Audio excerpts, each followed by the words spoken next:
Hi guys, welcome back to another episode of the Luxembourgish Live podcast in English with Matt and Phil. I'm Phil, this is Matt, and today we'll be having a special guest. He's a comedian, and well, you'll find out in a minute. We'll talk about a bit about his life and career and hobbies and whatever he wants to. Curiosities about Luxembourg, Luxembourgish life. So stick around, and you have a brand new episode with a guest, which we've been promising for quite a while. Don't forget to subscribe to the channel, like this video, and we hope you enjoy it.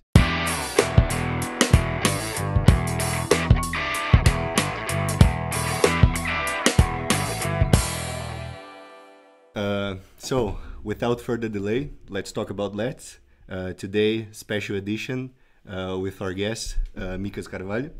Welcome.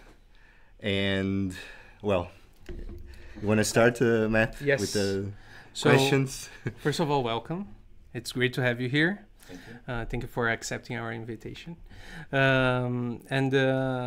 As we were talking before, we especially invited you to come because of your Luxembourgish background and also coming from Portuguese parents. That is such a big community here in Luxembourg.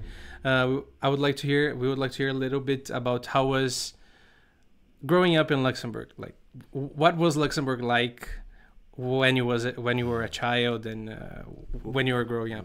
Yeah. So first of all, I really wanted to thank you to invite me, and as I told you, I really like the thing that you put the logo. Let's talk about Let's. It's a very good idea. Yes. I really have to say it here in front of the camera because it was a very good idea. So this was the first thing I wanted to tell you. Thank you. About the childhood in Luxembourg. It's really different than now. So I grew up directly. I was in the primary school with all Luxembourgish people. We were some Portuguese, but we had more Luxembourgish students in the classroom. Mm-hmm. It's different now because now we have more Portuguese or foreigners than Luxembourgish people in the classrooms. But No, it's interesting because I see now these days a lot of people just put their kids not on the actual school that you learn Luxembourgish, but in the international school. So at the end, a lot of kids these days, they don't learn Luxembourgish. So they finish school without knowing it, I guess. yeah, And this was not your case. You went to the regular school here with all the Luxembourgish, the same. You speak Luxembourgish, right? Because that's something interesting. I speak Luxembourgish. I was in public schools, and what's interesting too is that before we hadn't so many European schools or international schools. Actually, this is a whole new bunch of high schools, international high schools, we didn't have before. As an example, I was in Lycée Technique Michel Lutius. It was a public high school, and now it's LML, Lycée Michel Lutius, because it's an international school. So before, I think we had just one international school and one European school, maybe, or two maybe. But this was it. Now, because of the inclusion in the education world, they internalized more the schools.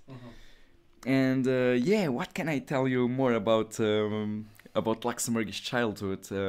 Criminality was lower. We could play on the streets.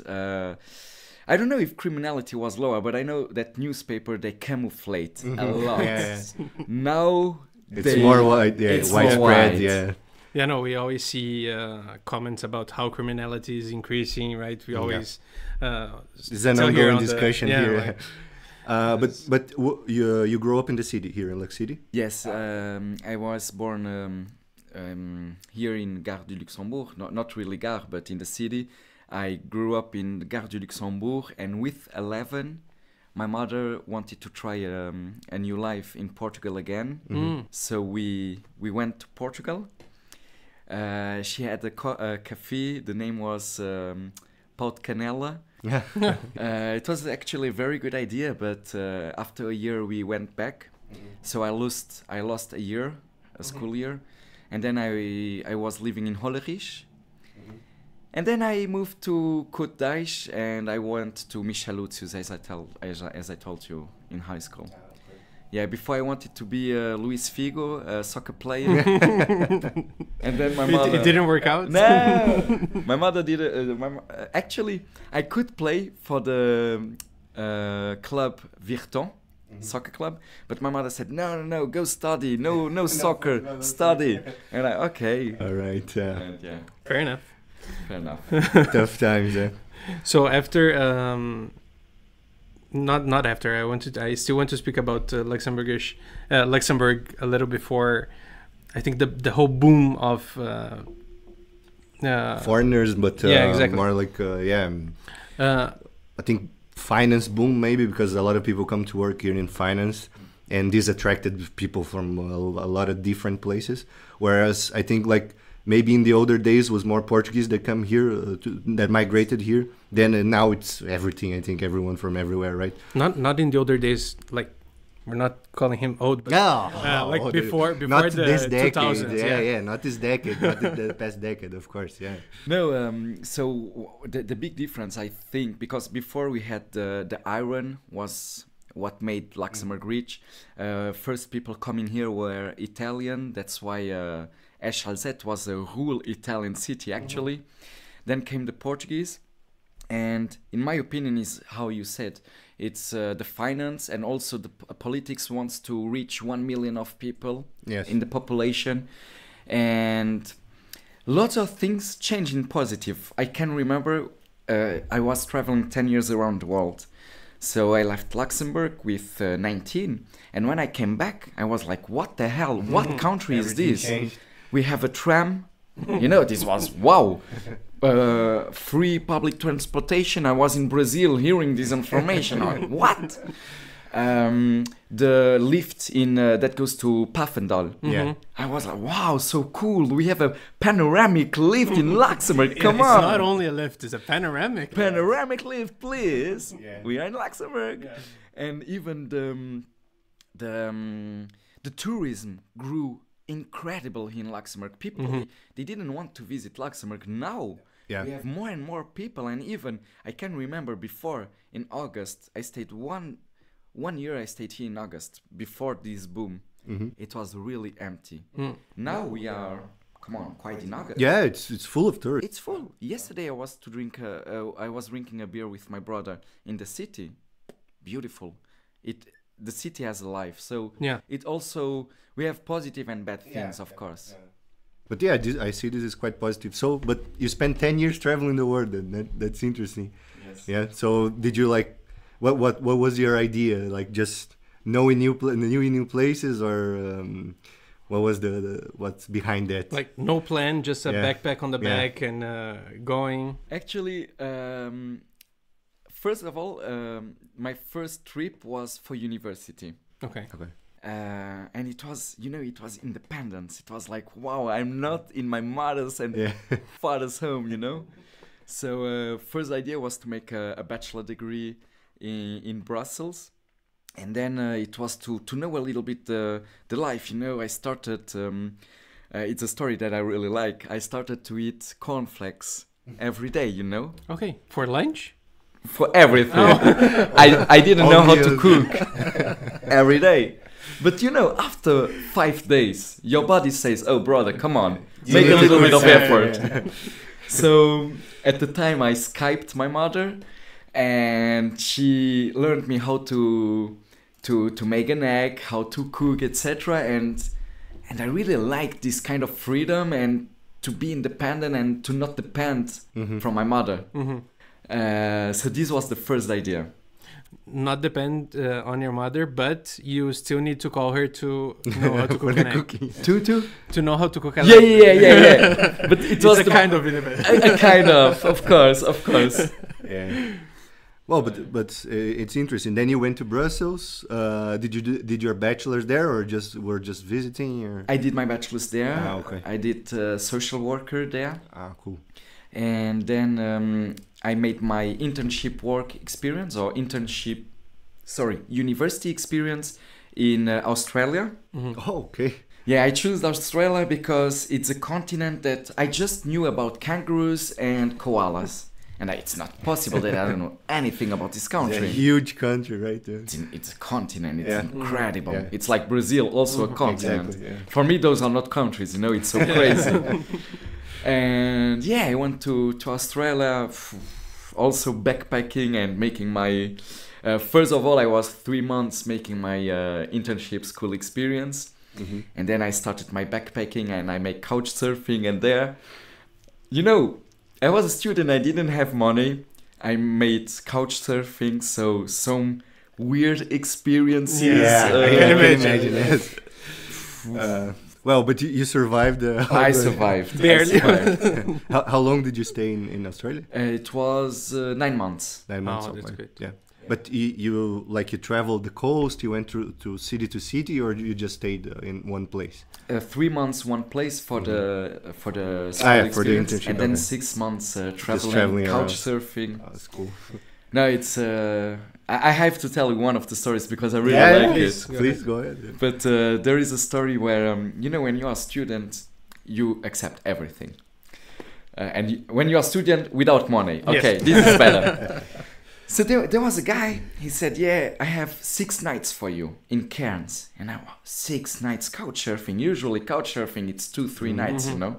And I said directly, "Okay, perfect for me." So he said, "Okay, I even come to take you in the airport." Okay. Wow, lucky Suspicious, me. yeah. So I go in the car. He has a big jacket that goes until the feet. Okay, all right. In Australia. In Australia, but you know they are used to, because I remember in Brazil when we have 40 degrees, I was with a jumper and tourists they were with a t-shirt. So I was like, okay, all good.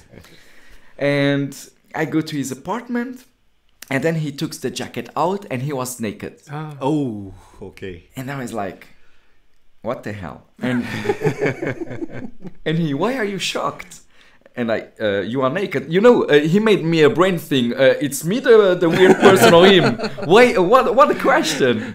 Because you are naked. And he, oh, I forgot to tell you. It's a nudist apartment. And I, first it was 1 a.m., no money. I said, can I go to the room? So I was to my room. I slept.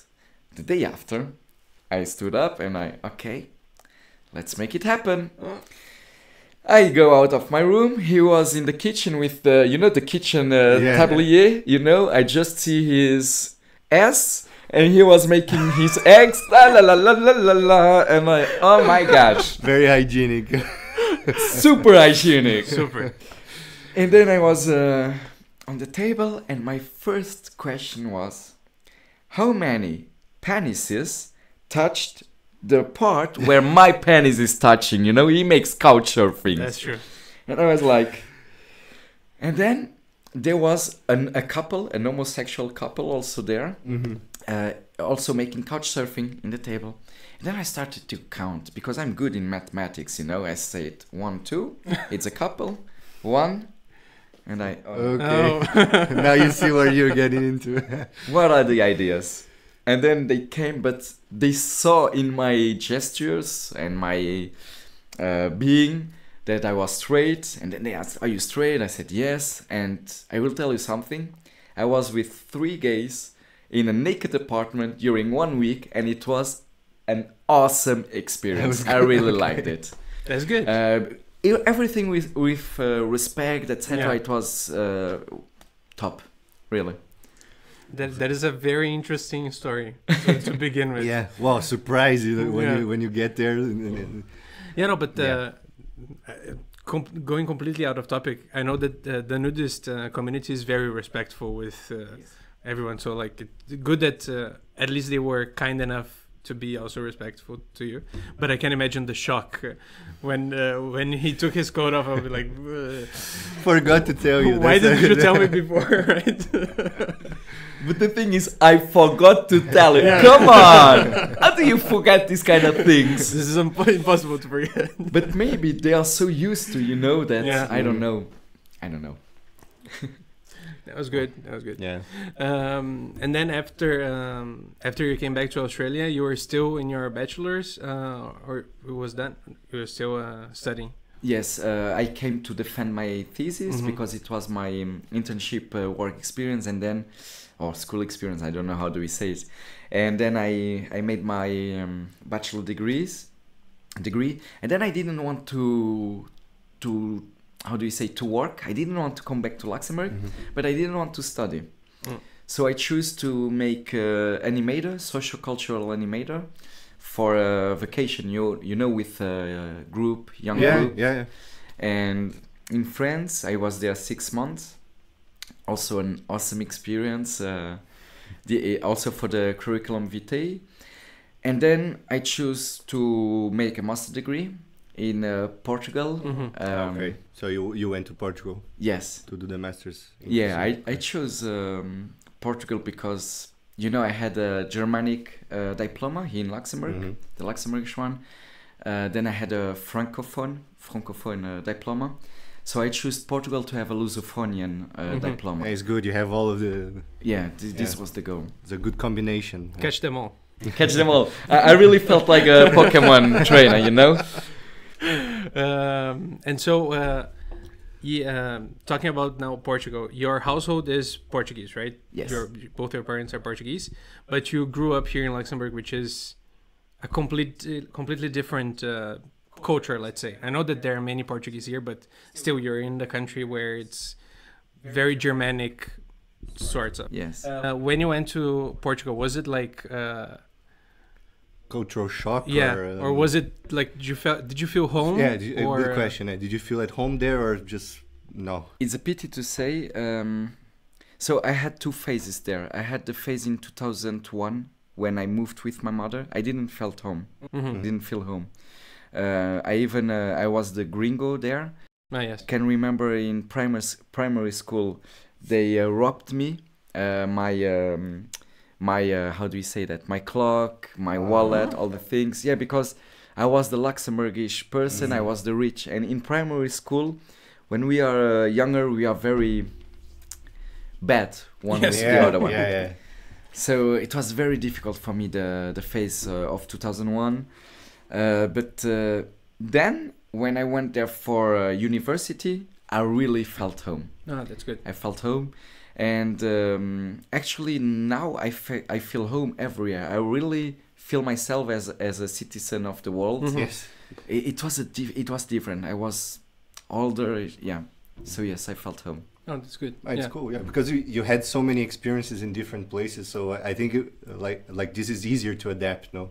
When you've been to so many places, at the end you are like accustomed to a change of culture, so it's easier to integrate. Yeah, you become a chameleon, right? Like yes, exactly. It's easy to adapt anywhere, and you change yourself in wherever the situation is. Yeah, that's a good follow-up question. How did you end up doing comedy? Where this came from? Yes. Is it something that has always been with you, or you just developed through the years? Yeah, because your educational background is very, in my if I think about it, is very far from comedy. So how did you get there? So comedy was in Brazil. After your masters? Actually, I went to Brazil for my internship school experience. I chose Brazil because when I was in Brussels to Australia, I had to translate everything from English to French. And then I was in Portugal and I said, which country can I choose without having to translate? Yeah. So I chose Brazil. And also I had many beautiful experiences in Brazil. And I was in Palmas Tocantins in North. And there was a stand-up comedy show. And they were looking for someone to make the premiere because in Palmas Tocantins there are 200,000 inhabitants. They aren't big artists, or at the time they weren't, because now they have some known people. And they asked for videos, and I sent my videos because I had so many troubles with Portuguese from Portugal and Portuguese from Brazil language. It's already a good start to develop. It was awesome. Yeah. I sent it to them and they said, man, I want you to be the premier. And I, okay, just for the flip, okay, let's make it happen. And I started, it was like a big success, this show. And there was, you know, I don't know, catch talent. He spoke with me and he said, look, I want to be your manager and let's make stand-up comedy in Tocantins.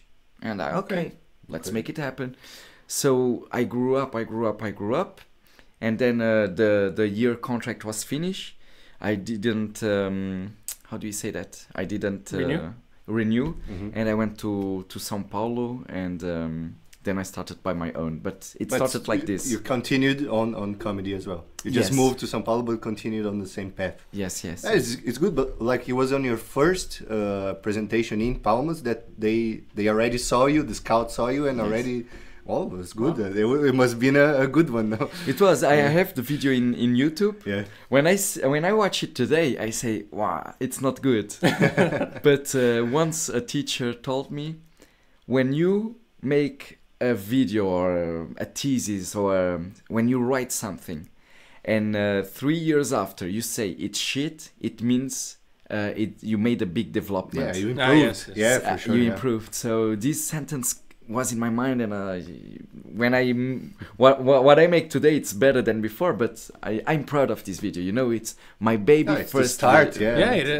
It's and it worked out. I mean, at the end, you managed to stay there a year, and then you moved to São Paulo. How was the experience? It was harder. It was more complicated, or you just especially because São Paulo, it's huge, right? Yes. Consider comparing to any European city and even in the Australian city, is like huge. So I can imagine. I can only imagine how it must have felt like coming to. So the thing is, in Tocantins, I started to be like a star. Let's say like this, and I was so confident. In my first show in São Paulo, it was a big flop. And wow, what happened? And it was so good to have this slap and to wake up and to say, man, don't be arrogant, be humble. You have to start all again. The public is different, right? Yes, very different. So I started to analyze the public, to know a little bit better the Paulista culture. And then I started to grow, but yeah, it was a big flop. My first show in São Paulo. Yes.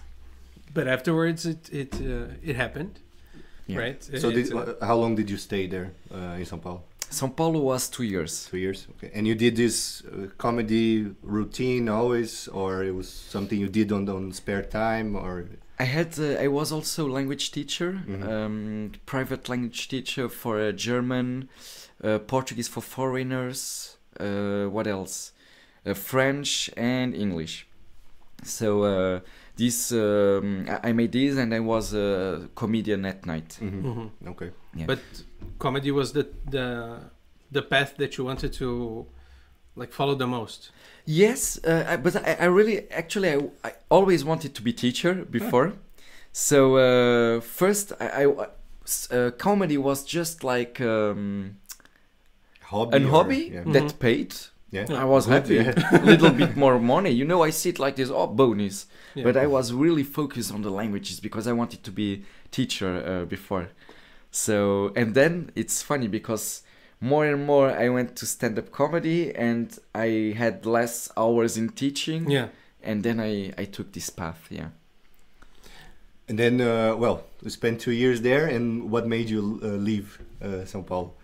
It was your last stop in Brazil, or did you went somewhere else? Or Yeah, before São Paulo, I also was 6 months in a couch, because I was 4 years and 6 months. I was in a couch of a friend, and always that I speak about this friend, I have to say it, I'm so sorry. He is a big fan from Corinthians. It's I have to say it. All right. But yeah, I was in his couch for 6 months without money, etc. And then it was São Paulo. Yeah, it was like this. Where was he? Brasilia.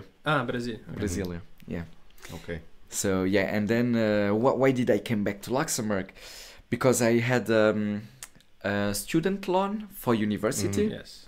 and the bank called me, and the bank told me, "Oh, man, you have to pay back your money, you know." You kinda have to pay it. Yeah, like this. And are you sure?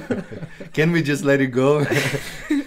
I tried, and they said, "Brother, It's not gonna happen. if you don't come, we are going to take the money from your mother and your brother and your family." And okay, don't make it. I come back to Luxembourg.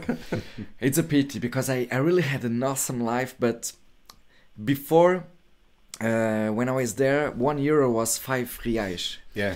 And I couldn't live there plus Pay pay here, yeah. Ah, yes. The currency difference was too much, yeah. The other way around is possible when you are making your money in euro and then transferring to another weaker currency. It's okay, but then the other way around is so difficult, It's very right? hard Yeah. Because if we see, it was my student loan, university student loan is €250. We are speaking about 1,250 reais. Yeah, which is more than No, minimum it's- wage it's there too much. just Exactly. for the yeah. So yeah, I took a flight and Came back. and I came back. I'm here now 3 years. I'm back for 3 years. Yeah. Okay, it's not so long. Yeah. And this was your shock as well, or no? Like when you came back, it was a shock. As I told you Yeah, before, the same, you know, yeah. the tram, the panorama. There was my shock. Yeah. You know, Mhm. even in the city. So many people speaking English, so many yes. English speakers. Wow! In nightlife, before nightlife was a pure Luxembourgish nightlife. Now it's a Completely metropolitan, international, right? Yeah. completely international. It's for me Luxembourg city today. I consider it like a big city. It's a Yeah. big Yeah, city. yeah. For me, it's a big In city. terms of different cultures and people from different backgrounds, it's for sure one of the most internationalized Absolutely, cities in Europe.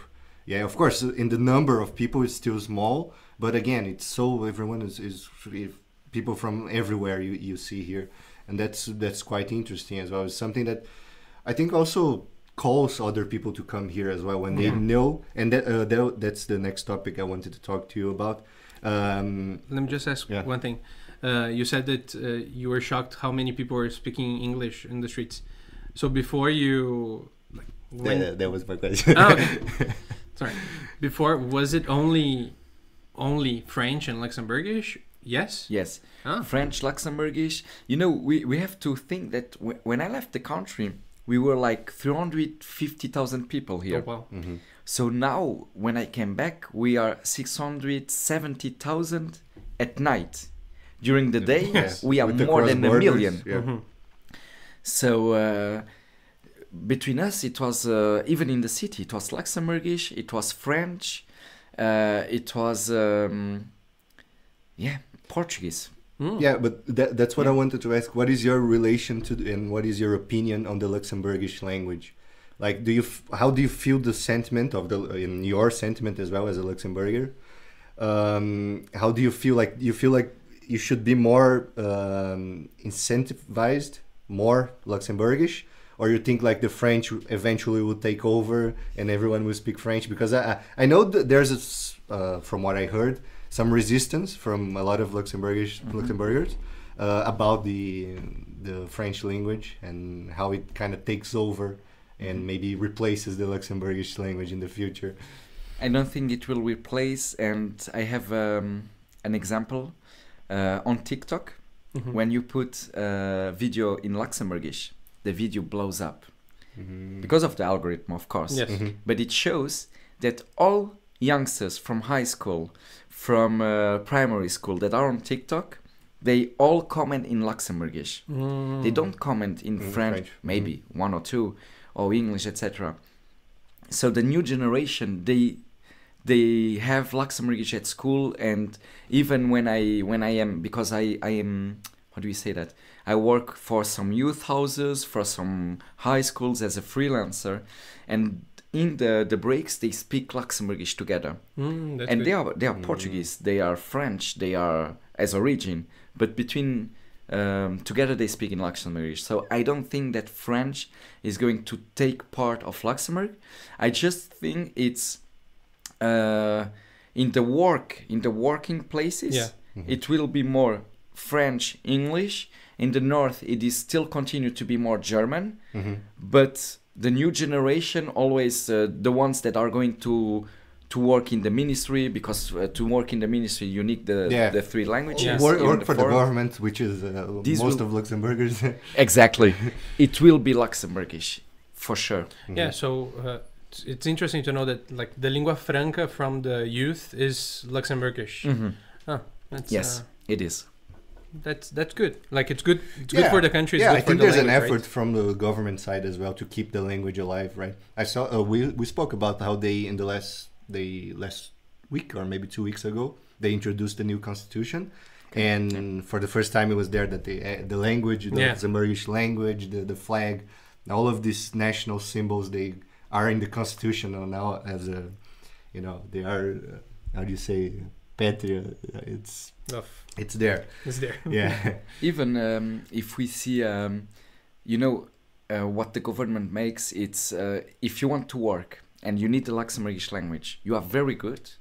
They say, okay, you come, but you have to have Luxembourgish classes, because if you don't make the Luxembourgish classes during your work, so you work, I don't know, 34 hours or 36 hours, and the other hours you go to take Luxembourgish classes. So this is also a manner of keeping the Luxembourgish language. Yeah. And this is also beautiful. Before, the Luxembourgish people were more xenophobic. I'm speaking when we were 350,000 people. The story about the French that goes in the boulangerie, the bakery, and says bonjour, and the person answers moyen. This it is not more happening anymore, because now people, they are having Luxembourgish classes for free. So this changed the whole mind and the whole living in Luxembourg. More people are learning. Exactly. Yeah. It's not confined to just the Luxembourgers and everyone else don't speak it, so it's more accessible, I would say, right? Exactly. Yeah. Exactly. Yeah, I see as well. They have like these courses from the, I think, National Institute of Languages, which are very cheap. Like 50 euros a semester. So just to incentivize people to actually take the lessons. Yeah, we were even thinking about taking it. Yeah. Like we're living here, so it would be a good It would idea be nice to learn. Like I can say moyen, but that's it. That's as far as it goes for me as well. You will not have troubles in the bakery. Oh, yeah, no. Usually when I come inside a place, I say moyen, and then I say my order in French, and they don't look displeased. But but it changes everything. You know, if you say moyen and then in the end Eddie, it changed everything. Yeah, exactly. Yeah. Even on the streets, like if you say moyen to someone, like if you're, because I live in a very residential area, and they're always like older people walking, and I say moyen, and they are like, oh, moyen, and it looks like they feel happy when someone speaks it, but then they try to speak Luxembourgish to me, and I'm then like, you don't understand anything. Pardon. But it's good to know that. Yeah, and so and here you are doing also comedy. You're doing shows still, and what I wanted to ask you is, you do your shows in several languages, right? Yes. I found this very interesting. Yes. And like, how do? You prepare each one, or you just translate to the other languages, or it's different? How is it? Like how different is the public for each of the languages? Because in my head they should change, like the sense of humor of the French people, it's very different. Might be very different from the Luxembourgish one. Yeah. So I'm going to start with your question. Yeah. I make in 4 languages. I have several texts. Some ones I really have the same text translated in all the languages, and other ones I really adapt to the language, because in Luxembourgish there are some jokes, like very old words, Luxembourgish words that just works in Luxembourgish, and so on. In Portuguese, I have this difference between Portuguese from Portugal, Portuguese from Brazil. Yes. It just works in Portuguese, of course. Yes. So I have both tactics. And it's surprising what I'm going to tell you is that the Luxembourgish public is very, very chill to make laugh. I think they are not used to go in actually to have stand-up comedy in Luxembourgish. Yeah. It's very rare. So I think when they are there in the night, they give everything. They are there to really enjoy. Wow, we have something in Luxembourgish. And they really come with a mind, I want to chill out, you know? So it's surprising because I was with the stereotype, oh no, it's so difficult to make laugh Luxembourgish people. It's Germanic people, exactly. Yeah. But I was really surprised. It's incredible. Sometimes I just say a word and they laugh, and I know it wasn't there the joke, you know, but I was happy. It was good. They already laughed. Of course. And the French people, it's more difficult because it's like in São Paulo. The culture of the stand-up comedy is so anchored in France. It exists for years, and they drank from the American source. So it's another type of comedy. It's more difficult. I have to write more. I have to crystallize more the text. Sometimes I imagine I have one page in Luxembourgish. It's okay. I don't need to make more effort because they don't have much of stand-up comedy. Yeah. In French, one page, I have to make 1/4 of the page to be very good and have the fine jokes. So the French publicum is more difficult. And then what else? The Portuguese one, I went to Lisboa Comedy Club. It was okay. It's they are also they have a very good stand-up comedy culture. My text was quite okay, but I should make more efforts for the Portuguese version too. So yeah, this is it's different kind of publics. You have to adapt, but it's nice that you can do it in many languages. I think it's the first time I see. It's crazy that you can do it in stand-up comedy in lot, several languages. That's nice. And talking about the Luxembourgish scene of not only stand-up comedy but also on YouTube, social media. Yeah, of course I don't see much because I don't speak Luxembourgish, as I said.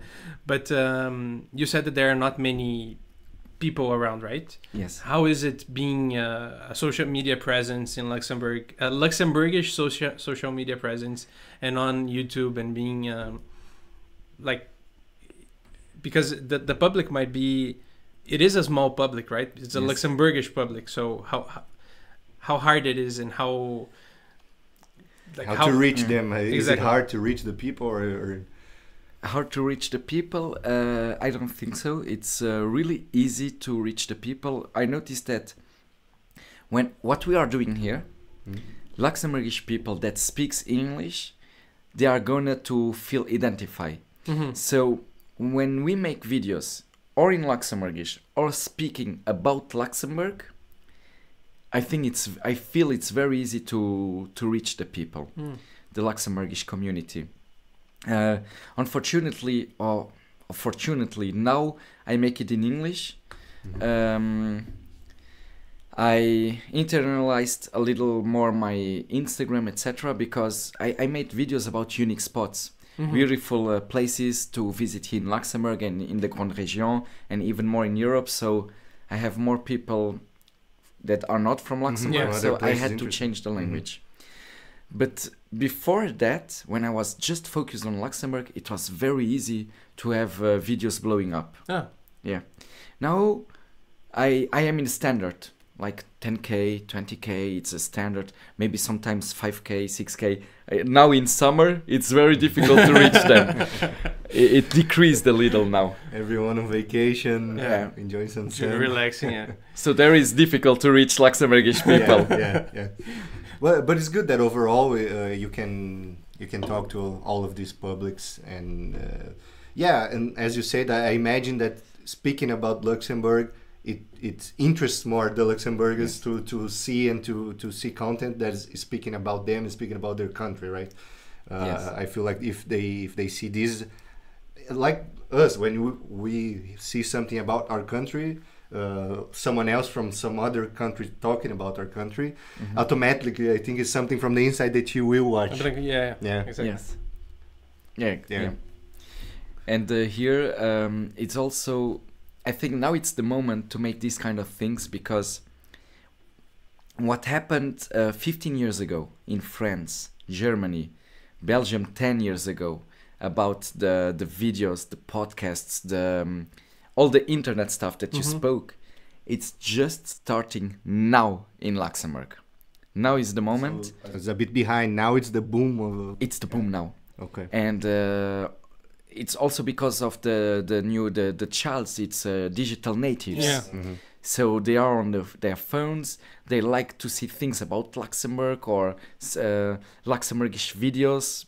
It's starting now. And this is also a thing about the language. We are not going to lose the language, because before I was 14, 15 when Mark Zuckerberg said, let's make Facebook. And I watched videos was in French. The Luxembourgish watched videos in German. And now we have content in Luxembourgish. Yes. And that's why the boom is Everyone is watching in Luxembourgish, because now you have the option to. exactly. You didn't have the content before. Okay, I see. Yes, yeah. Do the platforms, how can I phrase this? Like, are the platforms as fair as they are with other languages with Luxembourgish? I say in like delivering the content to the people. They are it depends of the social media. In TikTok, they give a very high priority, because it's the algorithm is geolocalized, and it's also language localized. So geolocalized Luxembourg, main language of Luxembourg, Luxembourgish. So if you make in Luxembourgish, you blow up. If you make in French, German, or English, it's the same. It depends on. Then he sees, okay, quality of the video, or the hook that we put in the video. So this is TikTok. Instagram before was more quality, and now you can make some reels that are less qualitative, but there it's more the followers that is important for them, because the video is going to be shown to 100 echantillon of 100 followers. If they interact with the video, it blows up to other. So it's not a geolocalized algorithm. And then we have YouTube. YouTube, it's there is not a thing with fair or not fair, because you can say to the algorithm, this video is in French. You put video language French, video language German, and then it depends of the quality of the video. So these are. It's more. Yeah. Okay. Yeah, because the public, I would say, in terms of people, is smaller, but also I think very qualified for, for example, for ad revenue. So if a company wants to put an ad and you have your target in Luxembourgers, I think it's good for the company, right? Of course, we can even take, you are Brazil, and we can take an example of Brazil. If you make target Brazil, the algorithm, the ad is going to say 220 million of people, it's too broad. Yeah. And you have red, yellow, green. So we have always to put the ad target in the green. In Luxembourg, if you put Luxembourg, you are directly in the green. It's green. Yeah. And It's this not is an broad awesome enough. example. Yeah. Yeah. Okay. Yeah, that's. And also something, now talking about this social media, that I saw when I opened your Instagram, that your bio is like blocked by the Prime Minister. What is this about? I wanted to ask about it. Oh, man. I'm curious. I'm very curious. Yeah. This is very difficult, this question. Actually, I made a video during COVID. I really don't like to speak about it. So You don't need to speak no, about it. it's if you don't okay. want It's to. okay. I made a video about COVID, where the Prime Minister spoke one speech, and then 2 months after he contradicted himself. Okay. Yeah. So I put those videos together, and I put I don't know, biggest Luxembourgish paradox. If one thing I'm good is with the hooks of the titles. And then people they started to say, oh, he's going to block you, but he never blocked me. I think he doesn't even know me. So because of those sentences of the people, I said, you know what, I'm going to put blocked by Sami Buttel, because I really want to have him once in my podcast, and I really want to tell him, if you come to my podcast, I want to put unblocked by Sami Buttel. It would be awesome. You should let's make this happen, please. Well, please. It would be amazing. It's the moment now, I hope so. And talk to us about Jesus, my English went. Tell us about. Thank you about your podcast a little bit. Cool. So my podcast it starts now in October. It is going to be in Radio LRB. It's 103.9. It's LRB. It's Luxembourg Radio Betebusch. It's a radio in Bettembourg. There usually I'm going to make the episodes in Luxembourgish and English, and this is not official. We are looking together. Maybe I'm going to make the Portuguese episodes and French episodes in Radio Latina. Okay. It's a big radio here. And I can tell it directly here. I will invite you to my podcast. Thank you. We'll gladly go. It would be awesome. We can make it in Portuguese for Radio Latina or English for LRB. But we see this. It would not be able to be in Luxembourgish. I'm so sorry. No worries. But to speak about the podcast is I always invite two artists. Or people that makes artistic things for Luxembourg. And let's say there is a comedian and here is a rapper. I'm the moderator. I make activities in which the rapper has to try to beat the comedian in the comedies activities, and rap activities in which the comedian has to beat the rapper in his domain. So it's very, very funny. During 1 hour we make some activities. But this is just to catch the attention of the youngsters, because between those activities we speak about, in my opinion, very serious topics like mental health, cyberbullying, also about youngsters. They are always trying to be part of a group, so they dance naked in front of a camera, or they smoke funny cigarettes in front of a camera. So we speak about how youngsters can reach those goals that they want in a healthy manner.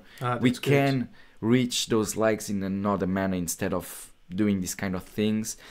We speak about harassment, all those subjects that it's very important in my opinion. But the thing is, if I speak this during 1 hour or 1 hour and 15 minutes, they will not watch. They will not watch. So that's insert why. And well, it's good. There's a positive message between there, and and I think that now with the whole exposure of internet, things are getting a little wilder, right? We saw the case of that girl that was punched and kicked, and it was terrible. And it was a whole thing, like kids were laughing and kids were like enjoying that scene that was not enjoyable at all. And I think it's very important to make them not make them, but like have them listening to some wise words. Prevention. Exactly. But if we can, I really want to jump in this video just to say a thing that really hurted me, and that's why I make this kind of that I speak about these subjects. I made a video speaking about it. This video blew up. I think I had like 50,000 views on the video.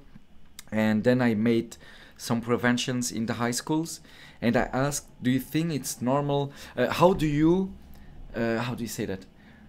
When you have a problem, how do you solve this problem? And the youngsters, most of the answers was with a fight. And this hurts me that nowadays the fight is something so normal, because I can remember in our time, we would think 2-3 times to punch. Of course, we were fighters too. Yeah. But it was different. And what also changed in the new generation, it hurts me a lot. And that's what I tried to said in the comments, because I don't answer all the comments, but I had to answer on the comments of the video. Was before, when we had a fight, it was 1-2 punches, he was in the bottom, and we had, I was the winner, he was the loser.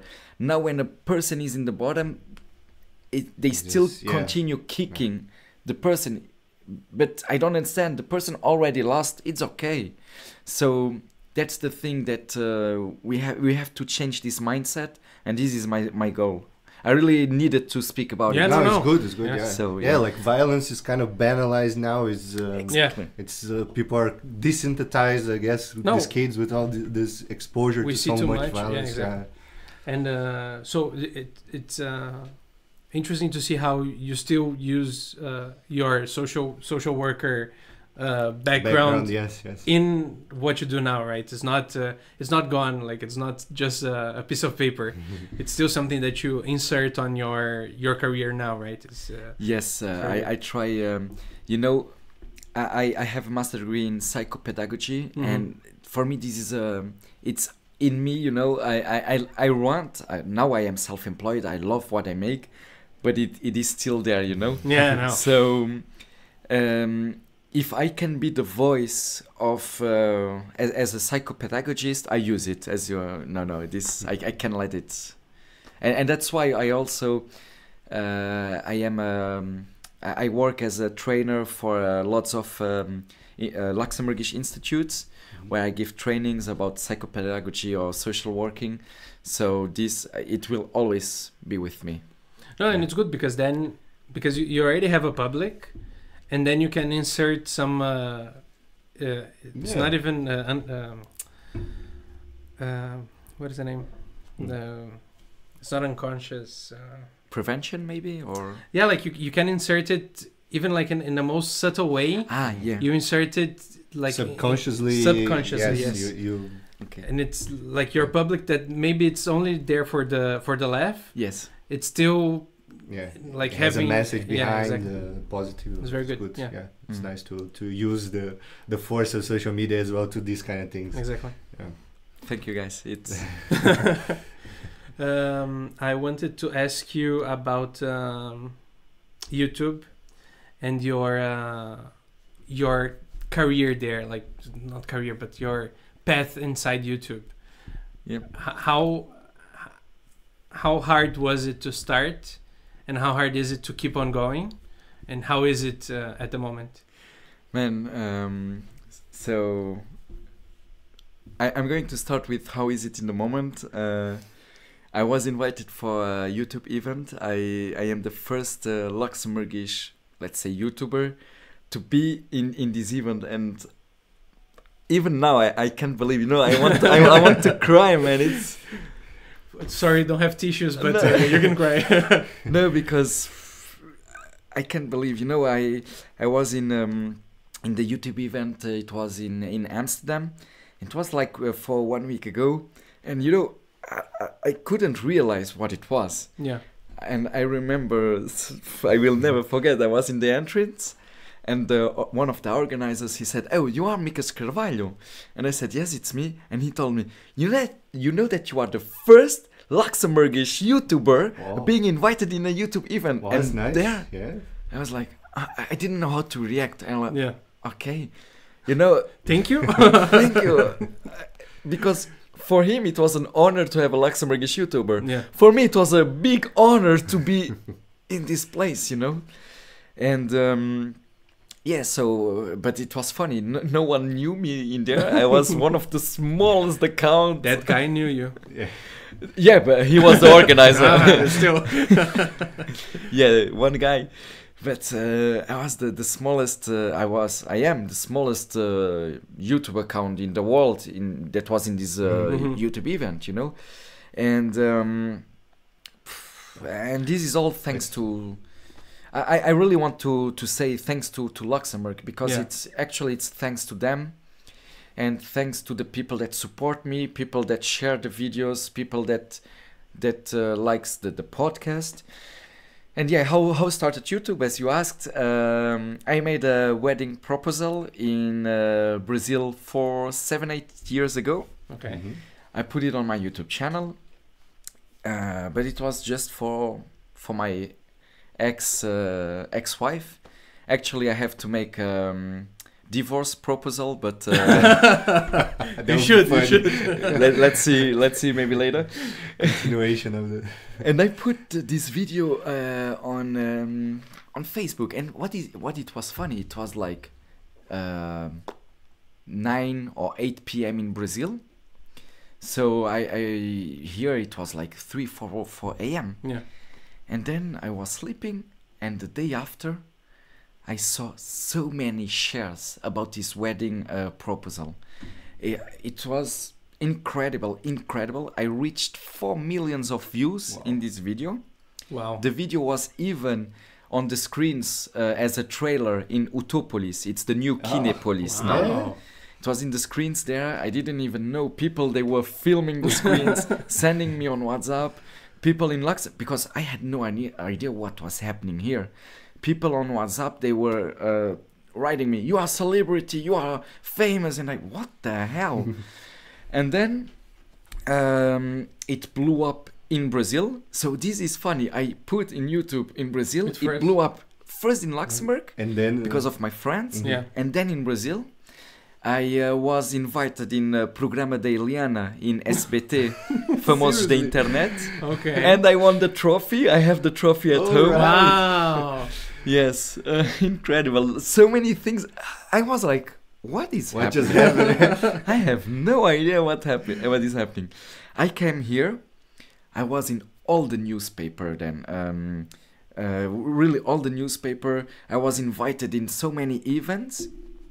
And then there was a moment, there was a thing, but at the time, I didn't want to be a content creator or whatever, because then I couldn't, how do you say, make the profit of all what happened. Yeah. But it was not my goal.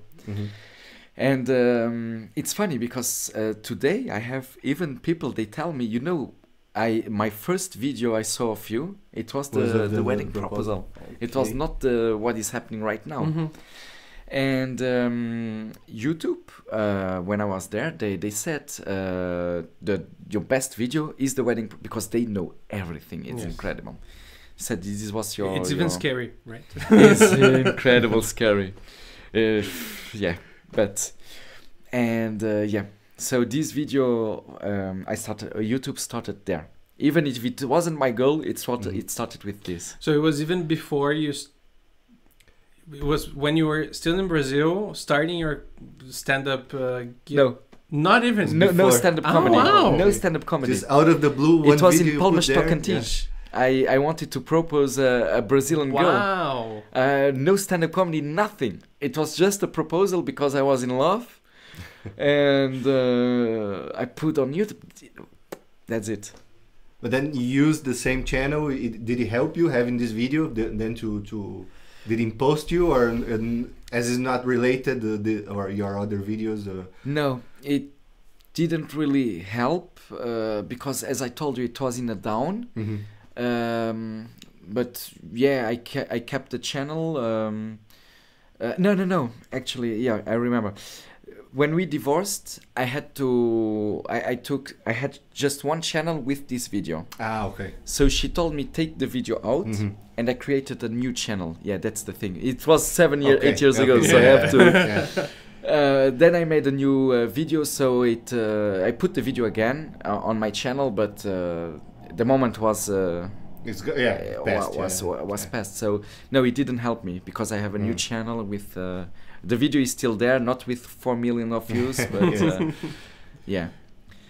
It's cool. And it must be very nice to be recognized by such an important company, right? Like being recognized by YouTube as a legit content creator by they in brought you Luxembourg. to the event. It's a big thing, you know.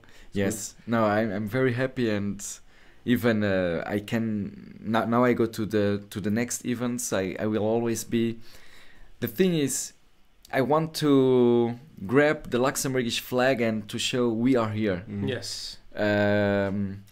So in every event, I want to go. And you know what? I'm going to make something different. In next event, I'm going with the Luxembourgish. How do we say it? Jersey? Yeah. I'm going to make it because people, they don't know Luxembourg. I didn't film. It was a pity. But I asked to some Netherlandish creators, what is your stereotype about Luxembourg? What do you know about Luxembourg? The answer was small country. That's all. And so I'm going to be more prepared. This was the first time I didn't know what will happen. But and if now you're making your content in English, also helps to spread. Yeah.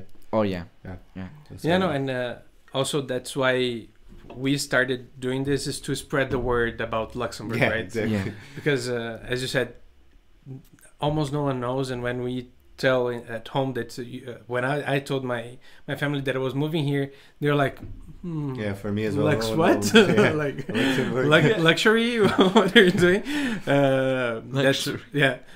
It is luxury, right, to live here.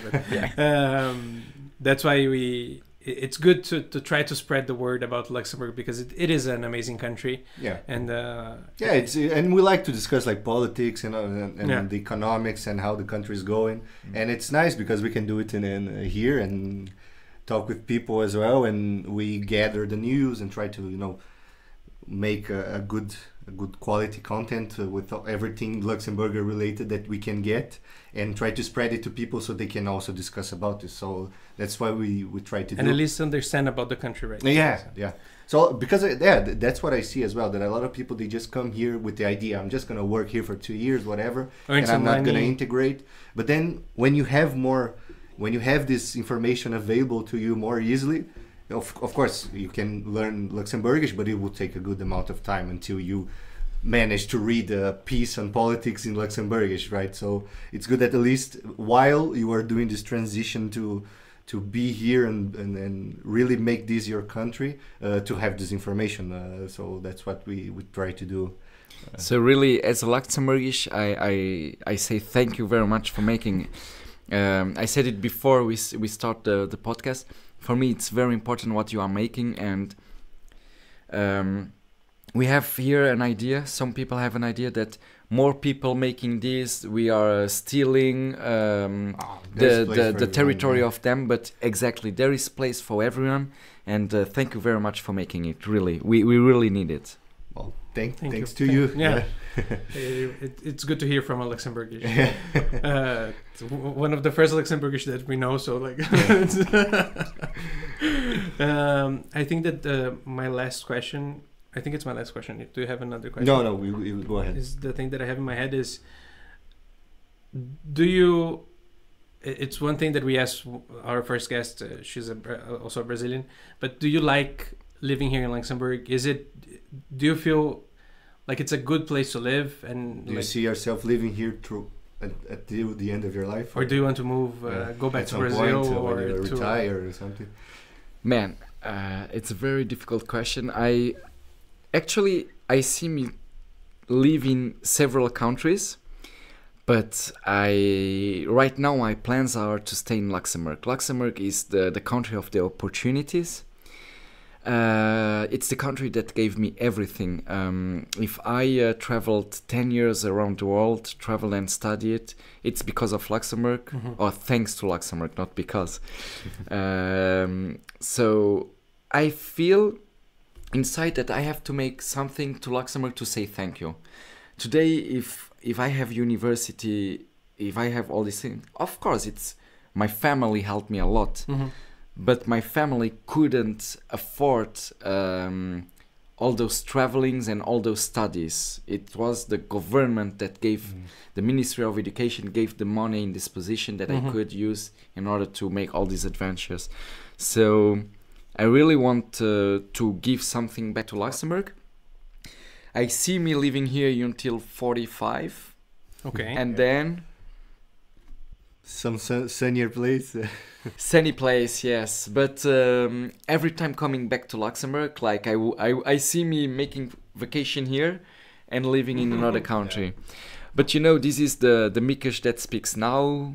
Yes. mind can changing, Who knows, yeah, everything future, can changing. Maybe I'm going to stay here forever, but yeah.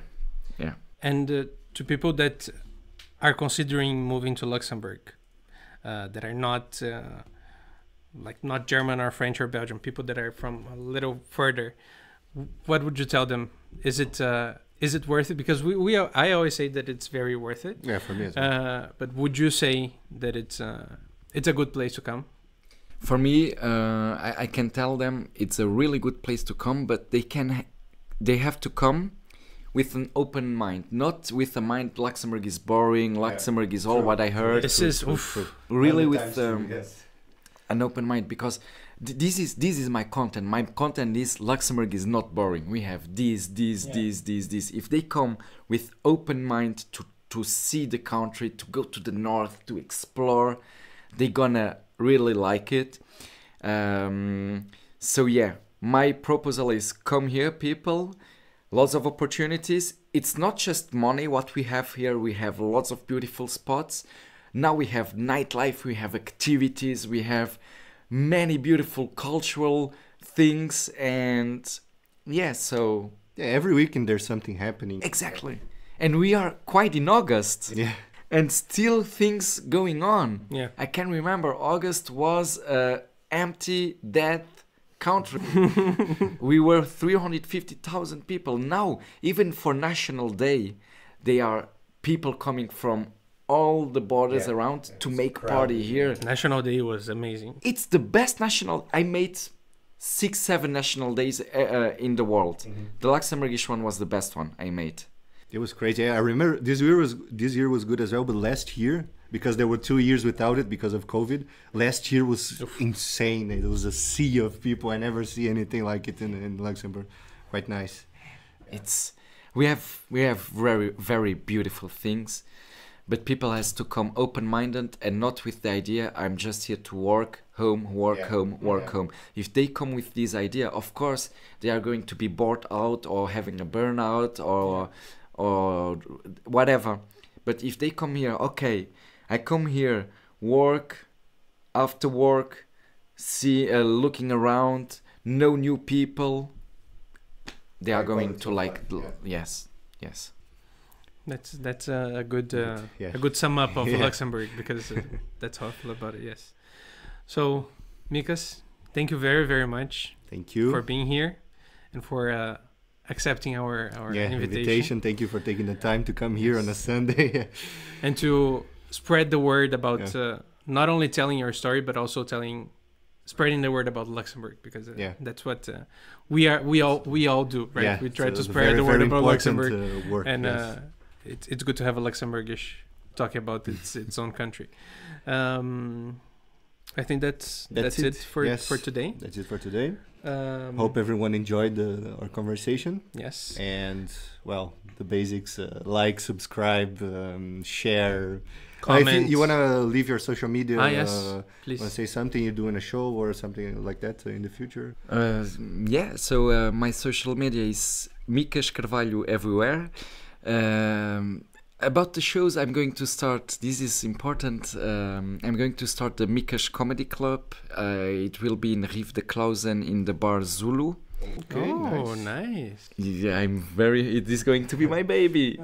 Every first Thursday of the week up to October. Okay. And in October it will be in French. November it will be in Luxembourgish. December English. January Portuguese, and so on. Always one night with a specific language. Okay. Nice idea. Yes. Good to grab all of the exactly. audience. Yeah. Having all of the publics.